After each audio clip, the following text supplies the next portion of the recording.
UK from a central train services database, which has been built mostly by Network Rail with contractors. And so the idea in the UK is that all of the information about trains is gathered together in one place and edited in one database, and is then distributed to all of the train operating companies and other interested users of train timetable information at the moment during the night. So they kind of work up to about 10 o'clock with everything they know might happen tomorrow, and then they download during the night into the planned timetables of the actual passenger information systems. So everybody that wants it can have either a complete feed or simply the changes that may have occurred since yesterday. It's important this because if you don't do it that way, if you start editing your own plans, then you get two sources of truth appearing, and the national system, which may well be driving the National Inquiry Database and the live train features that you may have seen on the web, will then likely be disagreeing with what the local system is telling its passengers.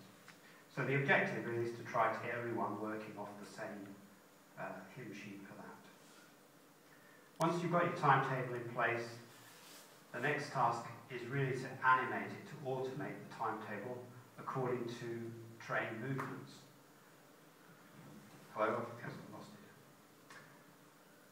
it. If everything ran to time, there would be no need to worry about where the trains were, but of course that's not the case. And so each CIS system needs a feed of train movement data. And at the moment that comes primarily from the signalling systems that are installed around the place, so-called train describers. And also there's a feed called Trust, which is really a reporting system that when trains pass particular waymarks or points on their routes, a report is given that that particular train is in that location and the exact time that it's there. Now, one of the first problems with passenger information is that train movement data is not available for all of the train network. The mainline services are well provided, but when you go across onto branch lines, often there is no actual automatic train movement data. So the first problem that the passenger information system has if it's covering one of these areas is trying to work out where exactly particular trains might be in order to predict when they're going to arrive. So the first backup to these systems, they have what they call a countdown mode. So that simply assumes that things are moving according to the last information received, and then predicts when they're likely to arrive, by simple extrapolation of when they were last reported. Because you can imagine on a branch line where the signalman is responsible for reporting train movements, if they're particularly busy, they don't always report the train movement the exact second that it occurs. It may well be 5 minutes late in coming through. Of course, in that 5 minutes, the train has gone several miles further down the track. So if it happens to have reached the station, it's all too late. And so you will get a situation where the passenger information system will not be able to give you the correct delay information. Finally, on input data, there are things called train mass detectors, and these are typically mounted on platforms, and if you're sharp, you can spot them next time you visit a station. And the purpose of a train mass detector is simply to confirm that there is actually a train standing at the platform, and that is used to sharpen up the response of the passenger information system so that it can be absolutely sure when it announces that the train standing at platform 2, is the 0850, that it is actually standing there and not still pulling in from the approach track. So those are the inputs. All those inputs are then put through a time-based and calculation logic within the system, which uses a model of the track and a model of the capabilities of the rolling stock, and a knowledge of the timetable, and a knowledge of the amount of time that trains take to actually travel from A to B, which is, of course, not the same as the published timetable. You may well have noticed that train operators have started to pad their timetables, so that it may take, in the timetable, 15 minutes to go from Loughborough to Leicester, but the train will actually do it, in 13 minutes. So it's important that the passenger information system knows the transit times, the engineering transit times, rather than the published transit times. Having got that time-based logic then decides when it's going to make the announcements on the system. There will be an approach announcement, and there will be a standing announcement. There may be more than one other type of announcement during a particular train coming through. And then synchronised with that, you have typically a platform sign showing one service and some sort of summary sign showing either the summary departures or a summary of arrivals or a mixture of the two. So in normal operation, all of that should just carry on. You just sit and watch it. But in the event that something is needed, of course, you will have manual announcement capability, and the operator has a workstation on which he can carry out short-term changes and modifications to the running timetable. We're looking at a typical one of these systems. The screens that the operator may be looking at. This would be an overview screen showing his whole network. In this case, it's Transpennine network, first Transpennine, north of England. And on there, each of the stations that are served by the system is shown as a red dot. If there's a problem at that station, if one of the signs is not working or the speaker's not working, then the operator will be notified of that and he can look into what the problem is. More normally, they would be looking at a screen like this, and this shows the running order for a particular station. In this case, it's Huddersfield, showing on here.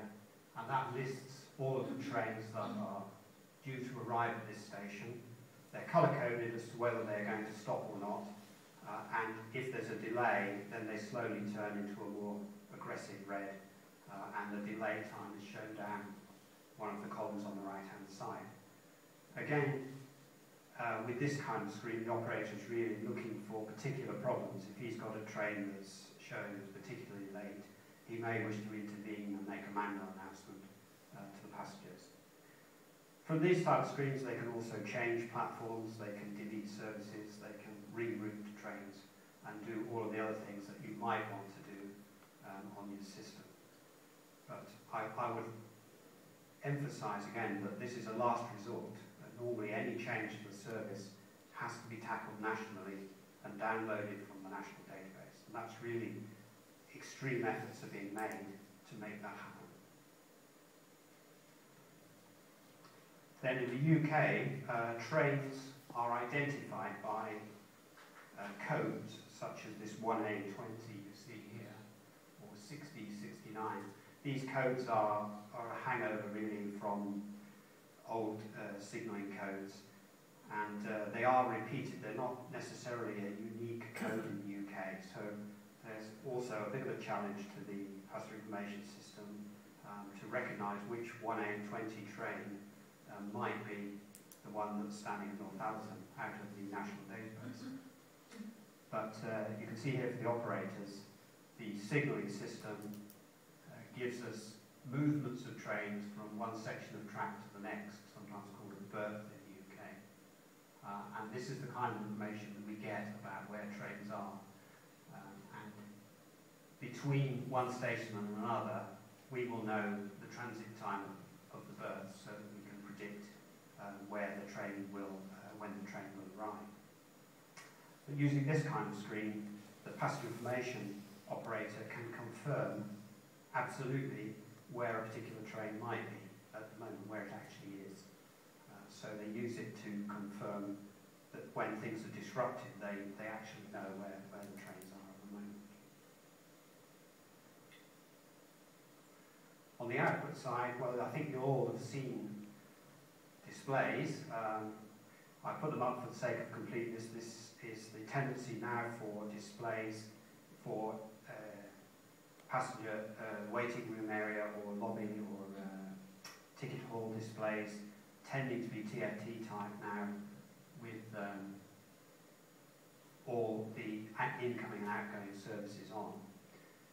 There was a spell of plasmas that went in at one time, but reliability is all important with these displays. They expect them to last 10 years or more, and there are serious lifetime problems with some of these display types, particularly if they're used outside. So for a platform display like this one, you'll see they're almost universally LED technology. This has really been proved to be the only current technology that will survive an outdoor situation, even though this one's under a canopy. They do give the best cost performance, although of course the limitations of LED give you a poor text result there.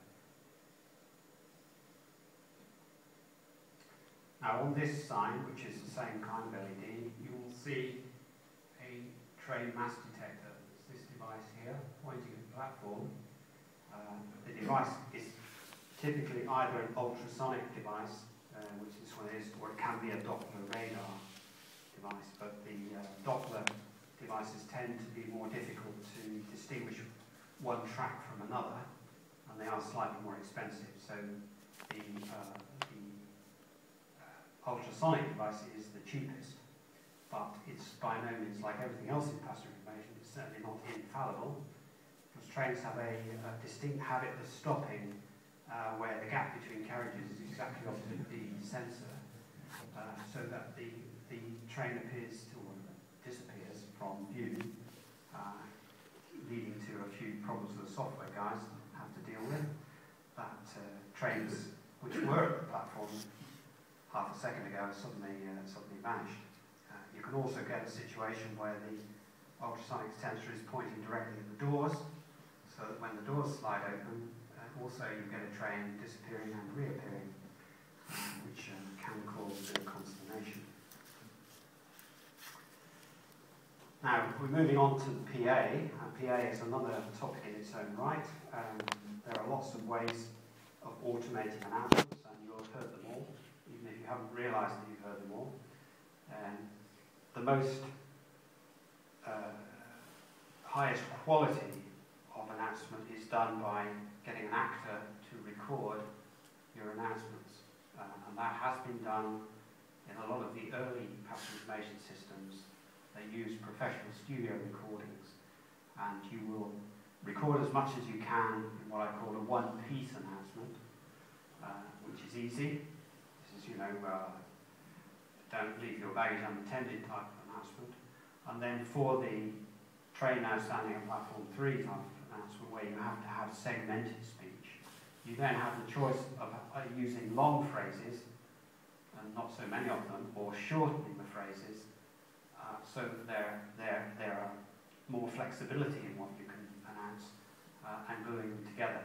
But believe me, from going from a studio recording into having a finished announcement of a reasonable quality is an expensive process, certainly costing tens of thousands of pounds.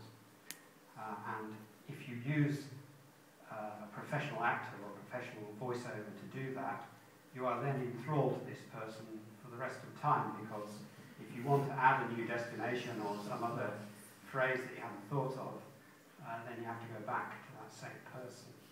And if you don't, then you have a horrible log in your announcement. And for those aficionados who may have been to Tenerife, you can hear this on the airport announcement at Tenerife, which has seriously suffered from multiple voices being used. As the different airline names have changed, they've dubbed on all kinds of voices on there, so it's really quite interesting. In the case of First TransPennine, they didn't want to pay an actor to do their recording, so they used their own staff. They had a competition and used their own staff. So I've got some samples here, so I'll let you hear the result of a one-piece announcement done by First TransPennine's own. Customers are requested not to feed the pigeons on this station. They are a nuisance and possible health hazard. Please do not feed the pigeons. Thank you. Okay, so it's got a bit of local colour in it. and not too bad. And then if we listen to, they used one female and one male voice, and this guy is doing one of the platform announcements. And you'll hear in this announcement, although it's slightly broken at the end, and that's my fault, the difficulty that you have in joining together the segments, and you'll hear distinct gaps and almost overruns, and the tone of voice is not always correct, because if you record in segments, you really have to do a place name that's at the start of the announcement, a place name that's at the end of the announcement, and one that's in the middle. So you end up with 5,000 or 6,000 fragments if you're not careful, and it can cost a lot of money to put it all together. But if you listen carefully, you'll hear the sort of problems I'm talking about. But one last thing on that is, one good thing is when you actually get to a platform, it sounds a lot better than it does in this sort of setting. Surprisingly enough, it's almost unknown in engineering, but when you actually get to the field, it covers up a multitude of problems because the quality is, the reverberation is helping you along. Okay. The next train at platform 1 is the 11:56 First Transpennine Express, service to Manchester Airport. Calling out York, Leeds, Dewsbury, Huddersfield, Manchester Piccadilly and Manchester Airport. Okay. So I guess it's fair to say for high quality output, recorded voice is still the best, but everyone else is using text. Text-to-speech now is the big thing. We're all familiar with it with TomTom and the other types of navigation device. And so the result you get from text-to-speech is not so good at all. I'll give you one of those. Ladies and gentlemen, the service on the Piccadilly line between Argus Grove and Eastcote is delayed due to signal failure. And that does sound pretty bad. It still sounds pretty bad when you get to Kings Cross. When you're walking through, this is what you'll hear at Kings Cross, that kind of announcement. You can spend a lot of money shaping those words that you heard then. You can space them out, you can do a lot of work, but it's really very, very difficult to get it to sound as good as a spoken voice. But I think we're going to have to get used to it because it's much cheaper. You can certainly... For your own safety, please keep train doors closed and do not lean against them during the journey. Thank you. You can certainly do a regional voice with that. But again, nothing is without its problems. If you take a text-to-speech generator and then you give it something with a word in it that's not in the dictionary, you can get this kind of problem. Ladies and gentlemen, welcome to Loughborough University. So this is perennially a problem with railways because the stations do have difficult to pronounce names. There's always one or two. And then you have to go into the phonetics and try to make the best of it, really. Okay, so I think that's enough on passenger information. I think you get the idea how it works. I would finally like to say on it that the issue is one now of accuracy. So what I would like to do is just share a couple of dilemmas that these systems face that are nothing really to do with the technology, but are to do with just the fact of life. So if we're going to down to St Pancras, I'd rather start Siemens Parkway rather than Loughborough itself. There's a nice new station serving the Ratcliffe Power Station there very well, so all the workers there can quickly get on their trains. But to illustrate the dilemma here, we've got just north of the station, there's the junction for the East Midlands trains service goes to Sheffield on the left branch and Nottingham the right-hand branch. And if you're standing there at 20 past 9 in the morning, there's a 9:35 train coming from Sheffield to London St Pancras, and there's a 9:39 train coming from Nottingham. And just north of the station, really, there's a junction. And when the Sheffield train is delayed, as we see here, the Sheffield train expected at 9:41, then the platform 2 sign, which was showing the 9:35 as the next train to arrive, will then decide in its wisdom that actually the 9:39 is going to get here first, so it will then flip the display to show that the next train to arrive at platform 2 will be the 9:39. And which of the two trains that will actually arrive first is in the hands of the signalman who's signalling this junction, because he will want to let the 9:35 through first, but if it's delayed far enough, he won't be able to. He'll have to let the 9:39 through. And so when you're standing at the platform, you will tend to get a cycling of the sign between the 9:35 and 9:39. Now, you may say, well, they're both going to St Pancras, so, you know, do we really care? But, of course, if you've signed up for your megabus deal, your big day out in London, and I was standing there one day a couple of weeks ago when there were about 50 of these guys who were really not paying that much attention to what was going on with these signs. They're waiting for the 9:39 because they're booked on the 9:39. If they accidentally get on the 9:35, they're going to be faced with a £70 penalty fare. So the few of them that have realised that there's a problem are panicking now because the sign can't make up its mind which one's coming first. The station staff don't know, so they're on the phone to the signalman saying, what are you going to do, what are you going to do? And so you get a situation where the passenger information system really cannot deliver the truth, because until the signalman makes up his mind which one he's going to let through, nobody knows. And because it's only 600 metres away, you've got about a minute's warning at the most as to which train will arrive. So this is the sort of thing where passenger information systems start getting a bad name, because everyone blames the system, and in fact it cannot really resolve this problem.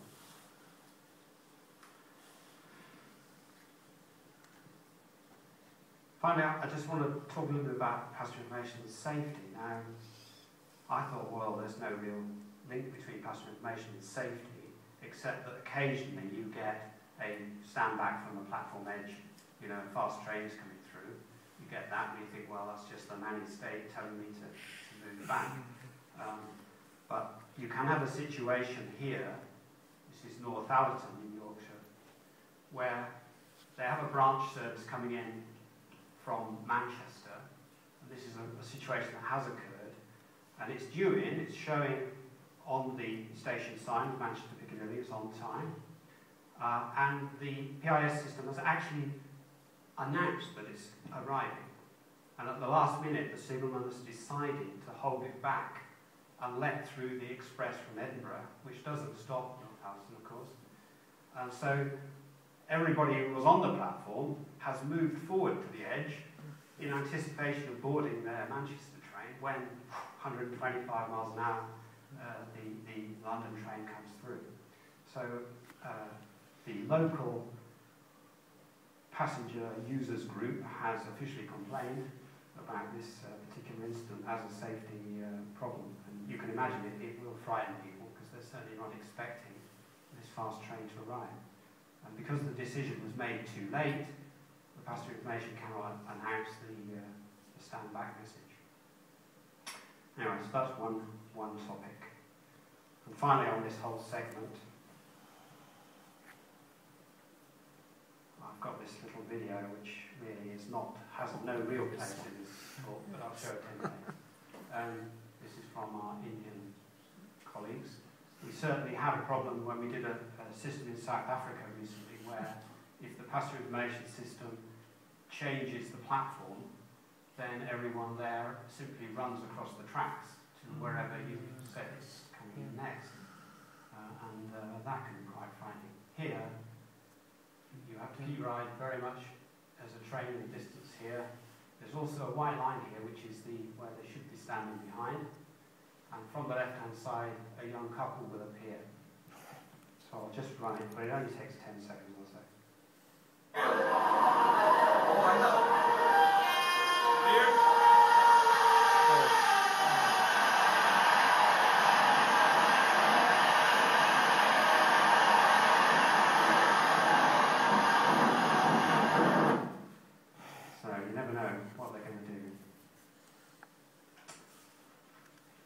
Right, still, our train is looking nice and smart, so we're okay.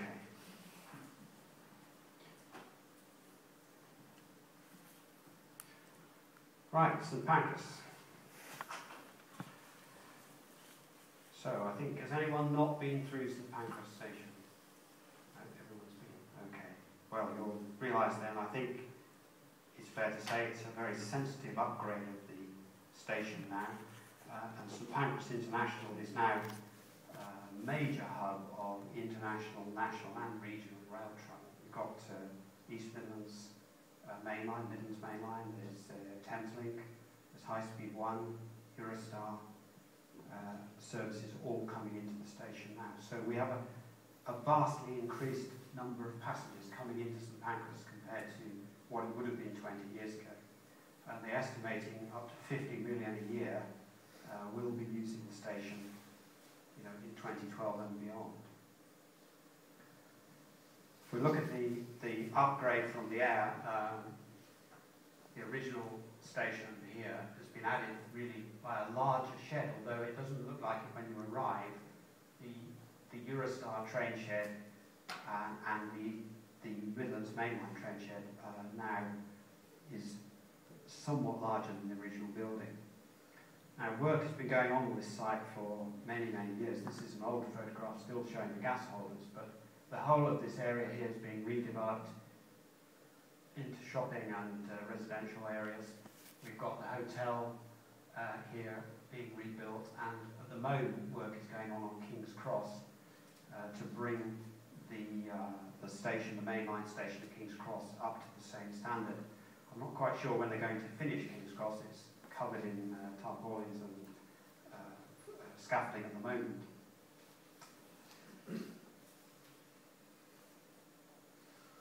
St Pancras itself, of course, the original Barlow shed, as it's called, and I'm sure most of the railway types will know that, was built in 1868, was at the time the largest enclosed space in the world, and really only survived because of a campaign in the 1960s by Sir John Betjeman to save the station. I think it was due to be demolished then, but today it's being kept and is really quite a magnificent site, which has been redone in its original colours, and 150 years of grime have been taken off the roof, and there are now some 18,000 panes, I'm told, of glass, self-cleaning glass, which should make it last a bit longer before it needs clearing out. The trains in the station do come in at this mezzanine level, as you may know, and the now ground floor level used to be an undercroft for storing beer and other produce from the Midlands for London. I think it's been very tastefully done, in my opinion. It's probably now the finest station that I've seen anywhere in the world as a station. The large clock at the back was actually destroyed. The original was destroyed in sometime in 1970s, but a replica has been put in to look at that. Moving back to passenger information, when we get out of our train from the Midlands, this is what we see provided for passenger information on the Midland mainline, so-called Angel of the South. I think it's a bit fanciful really, but that's what it's called. On East Midlands trains, you'll see there only departure announcements. There's no arrival information on East Midlands, and there's no PA announcement at all either. Now, the station passenger information system has its own control room, so they will intervene manually. And this is typical of a terminus station, because a train may well be sitting at a platform, but there's no way of telling whether it's just sitting there waiting to be cleaned or whether it's ready to depart. So you tend to have this idea of a boarding phase, or a preparing phase and a boarding phase. And it's up to the individual train operators how they decide to display that. In the case of East Midlands trains, they don't show you the platform until about 10-15 minutes before departure, in a vain attempt to stop you boarding it before you should do. But of course the local commuters know very well which train is the next one to go, so they ignore all that. But the idea is to keep you back where these people are standing, so you have to keep well back from the ticket gates in order to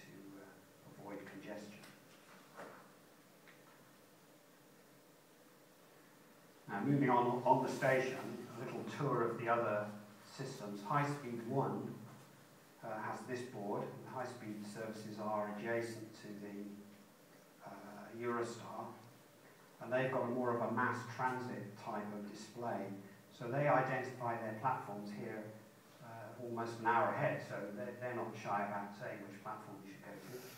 They put that up straight away, and it's very much the first train, second train, third train that you would see on a mass transit, even though it is a mainline rail, because it's only got one set of destinations. They can get away with a much simpler style of display.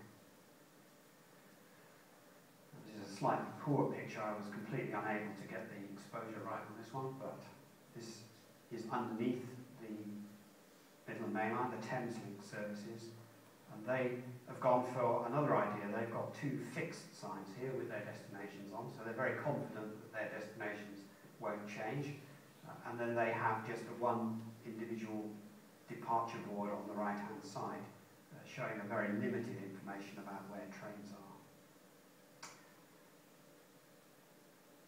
There's no details of the services there. I think you have to kind of work it out for yourself what's going on with Thames Link. So I think you could pick this apart quite readily in terms of information, ergonomics. It really isn't very helpful. It's all right, you kind of, if you know where you're going, then it's helpful, but it isn't. And they also have platforms A and platform B. And if anyone can tell me why they've done that, I don't know. Everything else goes from 1 to N, they've gone for A and B. Although I'm told Kings Cross has a platform 0. Is that correct? It is. Now, moving on to Eurostar, they're a bit more bold. They've got these big LCD screens, nicely placed. There's dozens of them. I don't know why you need quite so many, but there we are. Eurostar have got their own passenger information system, which they brought with them when they moved from Waterloo. It has nothing to do really with any of the other passenger information systems on St Pancras, although information about Eurostar trains is available elsewhere. Eurostar themselves don't bother with anybody else's stuff. You're looking at a typical sign of theirs. They've gone for an airline type style of display here, so this is quite different to normal UK rail information. They've got this concept of checking in. Trains have got a flight number, which you'll see train numbers here. Again, in the UK, we don't really use train numbers. Nobody talks about getting train 9045 here, although it is common in other countries to have a train number.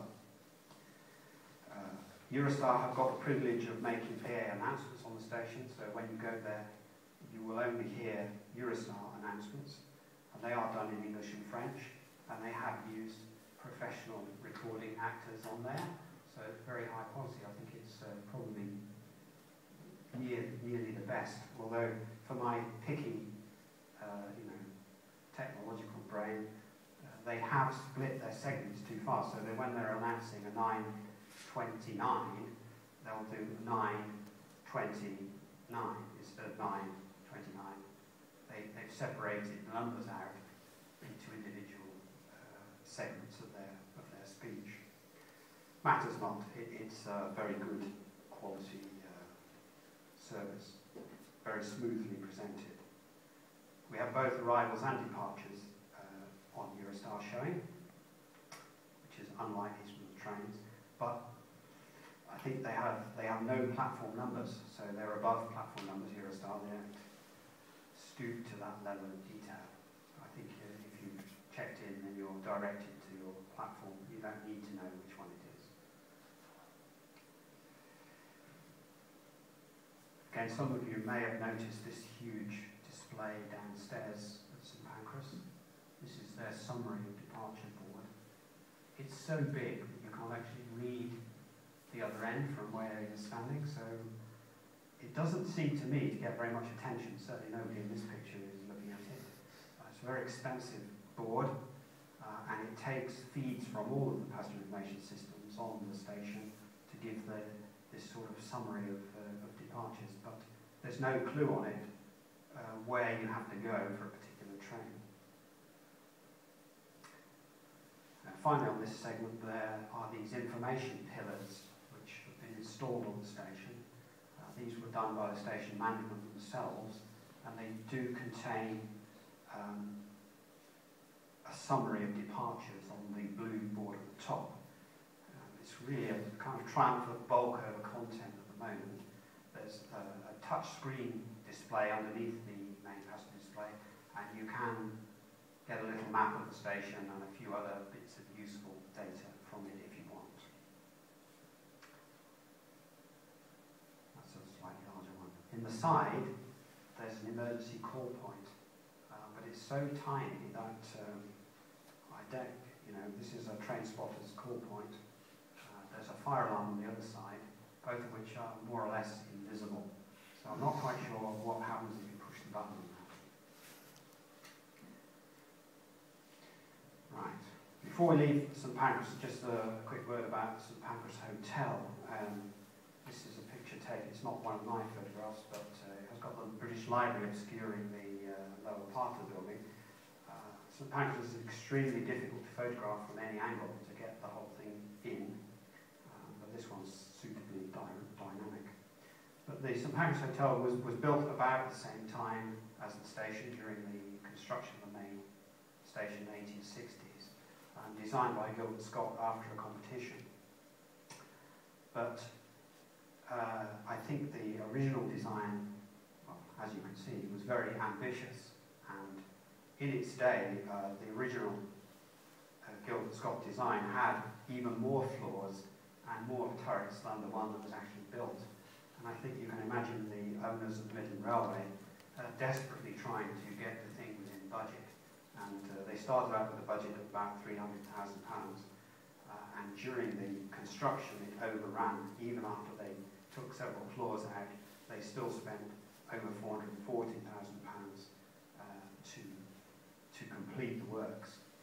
And to give you an idea, some of the desperation that must have passed through the boardroom at the end, they had to resort to leaving the statues out of some of the niches on the front of the building. So if you walk around the front, you can spot how many missing statues there are. Some of these buildings have got statues and some haven't. So I didn't know that until I did this, but they're quite obviously missing, and they're still missing today. Finally, within the hotel, you may have heard that's been reopened as the Renaissance Midland Grand, and I think for those with sufficiently deep pockets, it's probably worth a stay. I think it's magnificent inside. So altogether, with the St Pancras Hotel and the refurbished station, I think it's a great day out to visit. So moving on, the underground station. I guess the underground expansion has been much less obvious. There's not much to be seen, but the Kings Cross St Pancras Underground serves 6 underground routes, including Piccadilly, Victoria, Northern Circle, Metropolitan, Hammersmith and City. And the expansion of the underground has kept pace really with what's been going on the surface station. If you look at this little diagram here, it shows a 3D view of just the principal parts of the underground station. And it looks, like I don't know what you'd call it, a synapse or something like that, but it's certainly an octopus of a station. The expansion of the station is carried out in 2 main phases. The first phase here, the Western Ticket Hall, serving the Metropolitan and Circle lines. And the second phase was the Northern Ticket Hall, which is over here, and the extra walkways through to the Victoria and Piccadilly lines. It's now the largest underground complex in Europe, and the original 2,000 square metres has gone from 4,000 in phase 1 to 8,000 square metres today. If we look at the Western Ticket Hall, that is now underneath the forecourt of the St Pancras Hotel, so there's no sign of it from the outside. It's completely enclosed within the original walls of the St Pancras main station. And those of you that may remember the old St Pancras, the route from the back of the station into the underground used to be via a very dingy and very narrow passageway. Now, of course, that's completely opened out into this airy western ticket hall, so it's a massive improvement in the experience. There's a couple of pictures here from Arup, the architects, which show how the western ticket hall fits. The two levels fit underneath the original station. Here's the main Euston Road, and this is the original tube ticket hall, which is underneath really just the forecourt of Kings Cross Station. Some of you may have noticed this structure here, which is the ventilation system. It's called the egg, and it's a great big stainless steel thing that sticks up into the roadway. It's obvious once you know it's there, but it does blend in quite well. At the moment it's covered in scaffolding, but you can very easily see it outside the St Pancras entranceway. Then the northern ticket hall in the second phase, which is this part here, is now buried under the canopy of the new Kings Cross Station, which is under construction today.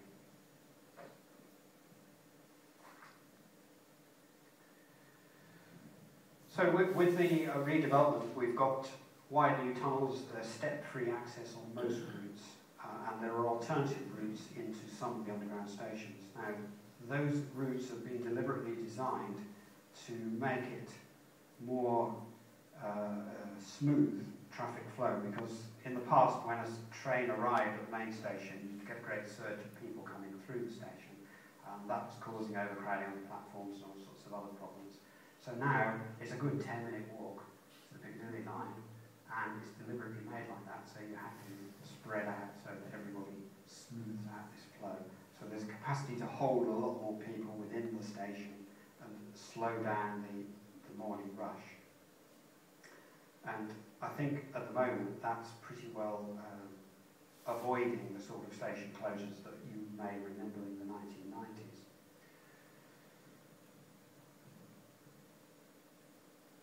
Looking at there's a couple of pictures of the northern ticket hall here in a time more or less. You don't see that now. There's already plenty of people walking through there. They estimate 73,000 passengers for the morning peak, maybe up to 100,000 during the Olympics next year.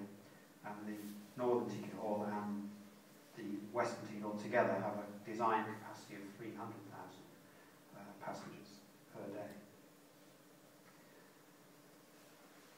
It's just another view of the ticket hall there.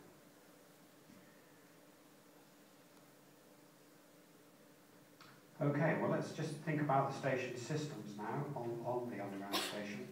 I guess there's an unexpected complexity, in my opinion. For example, there are more than 400 CCTV cameras, 60 help points, 55 PA zones, and an equal number of 1,400 fire detection devices which are installed throughout. Fire in the Kings Cross Underground station, of course, is a very hot topic for the London Underground following the serious fire in 1987.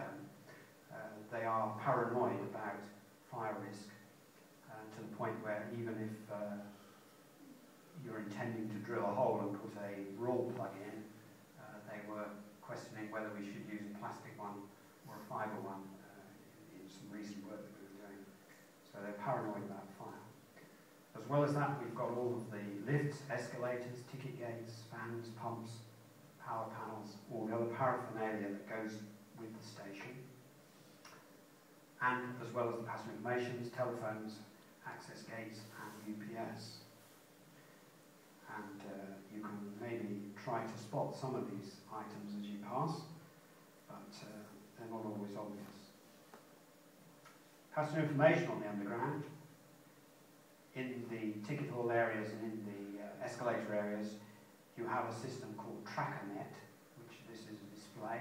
And TrackerNet brings together the information from all the lines and is the type of system that's driving the "there is a good service on all lines" type of announcements that you may hear.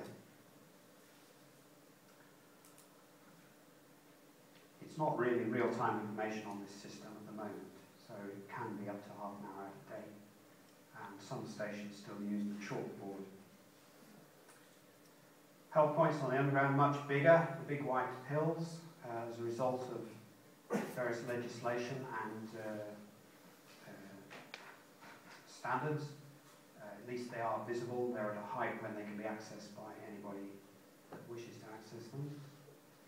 Cameras, you'll see most of them are built in, like this one, just about visible in the roof.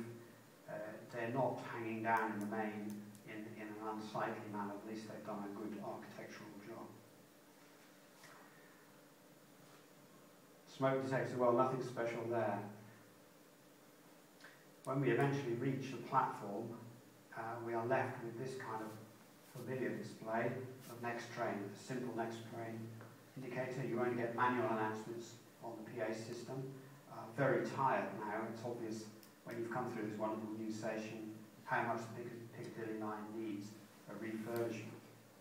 So the aim in future with these passenger signs will be to include system-wide disruption information, so that if they've closed Oxford Circus for some reason, the signs will then give you some clue as to what you should do about that. I think that's the main objective for London Underground.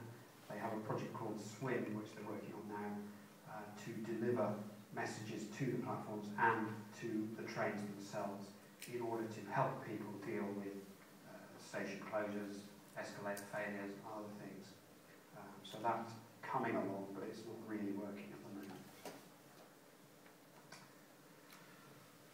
So I'm another 10 minutes. I'm going to just talk a little bit now about the technology behind the station systems. And again,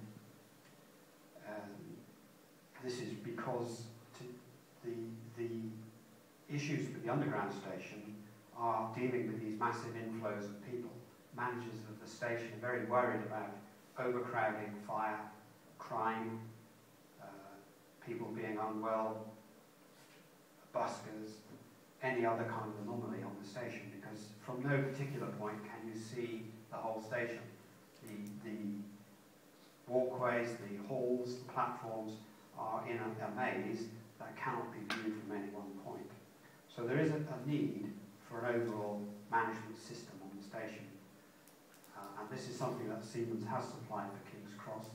There's a computer system that connects it. It doesn't interfere in any way with the station systems like the fire system or the PA system, but it monitors everything. And it particularly monitors the help points, the ticket gates, and the CCTV system. And it provides to the station operators a complete overview of what's going on the station, so that they can take action in a coordinated way in response to any incident. Now you can see this control room. It's situated in the tube ticket hall, which is just outside the windows here, and these guys are totally ignoring it. If you look through the windows as you walk through the tube ticket hall, you will see the station control room, where there's usually either one or two operators.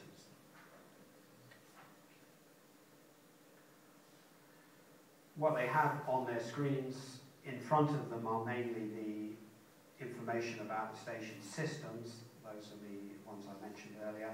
And then on the overhead are the CCTV images.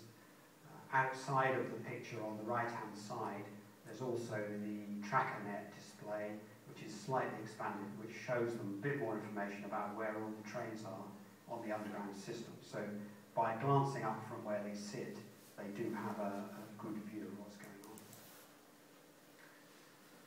Typically the views they have are either a flat type mimic as shown on here, or they have these isometric views they can call up showing the station in pseudo 3D, and that does help for orientation. One of the issues with this system is that the operators are not necessarily being very long serving with the underground. They do have a high turnover of staff, and so it's important that the system is easy for them to learn, to keep their training costs down, so that operators with limited experience can operate.